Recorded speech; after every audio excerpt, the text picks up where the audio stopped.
metric tons will be set up by 2030. This will also help in reducing imports of natural gas, methanol, and ammonia. Phased mandatory blending of compressed biogas in compressed natural gas for transport and piped natural gas for domestic purposes will be mandated. Financial assistance will be provided for procurement of biomass aggregation machinery to support collection. Electric vehicle ecosystem. Our government will expand this and strengthen the e-vehicle ecosystem by supporting manufacturing and charging infrastructure. Greater adoption of e-buses for public transport networks will be encouraged through payment security mechanism. E-vehicle ecosystem को strength और expand करने पर सरकार हमारा ध्यान देगी। Payment security के लिए मैकेनिज्म को सरकार दुरुस्त करेगी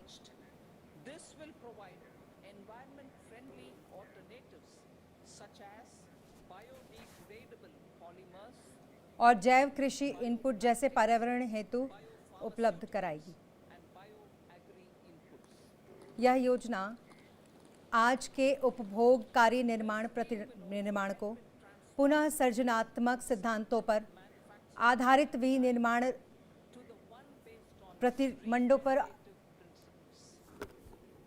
ब्लू इकोनॉमी 2.0 के लिए जलवायु के अनुकूल कार्यकलापों को बढ़ावा देने के लिए बहुविषयक दृष्टिकोण के साथ पुनः स्थापन एवं अनुकूलन उपायों की ओर एग्रीकल्चर को लेकर एक योजना शुरू की जाएगी।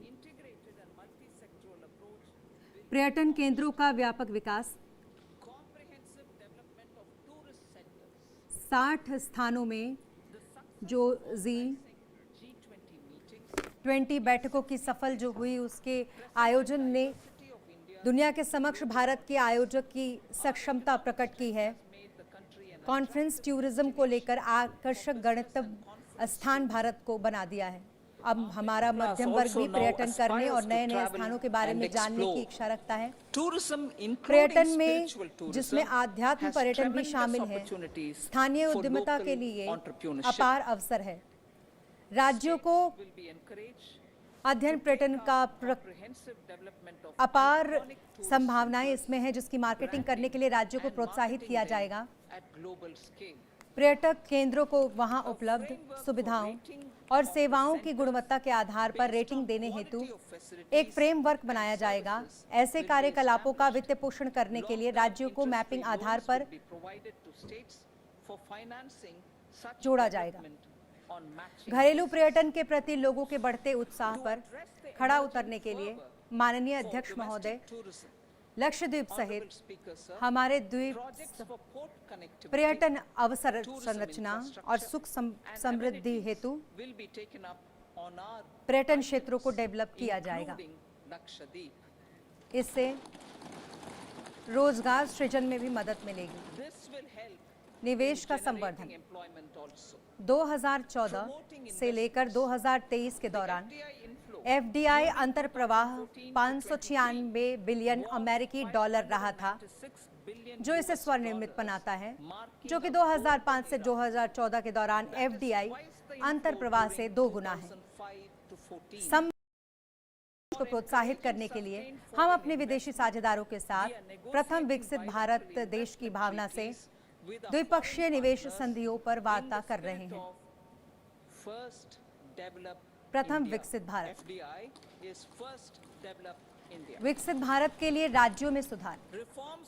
विकसित भारत के सपने को साकार करने के लिए राज्यों में समृद्धि और विकास के अनेक समस्त कार्यक्रम किए जाने की जरूरत है। इस वर्ष 50 वर्ष के ब्याज मूल्य ऋण के रूप में, ताकि राज्य सरकारों के उन सोपानित सुधारों को मदद पहुंचाई जा सके। समाज से जुड़े बदलाव। सरकार तीव्र जनसंख्या वृद्धि, और जानकीय परिवर्तनों से उत्पन्न चुनौतियों पर व्यापक रूप से विचार करने हेतु एक उच्चाधिकार प्राप्त समिति का गठन करेगी। इस समिति को विकसित भारत लक्ष्य के सापेक्ष डेवलप किया जाएगा और इसे सिफारिश करने का विवेक भी दिया जाएगा।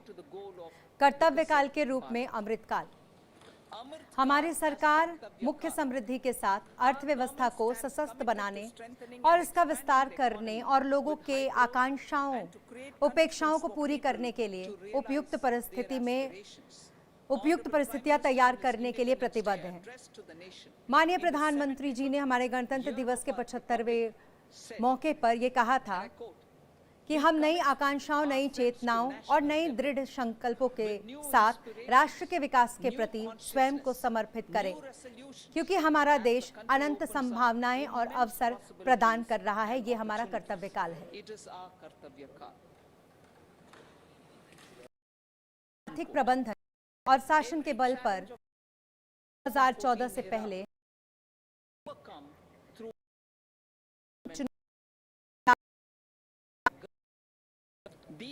हमारे देश इरादों वजह है। जुलाई में माननीय अध्यक्ष महोदय विकसित भारत का एक विस्तृत रोड मैप प्रस्तुत करेगी।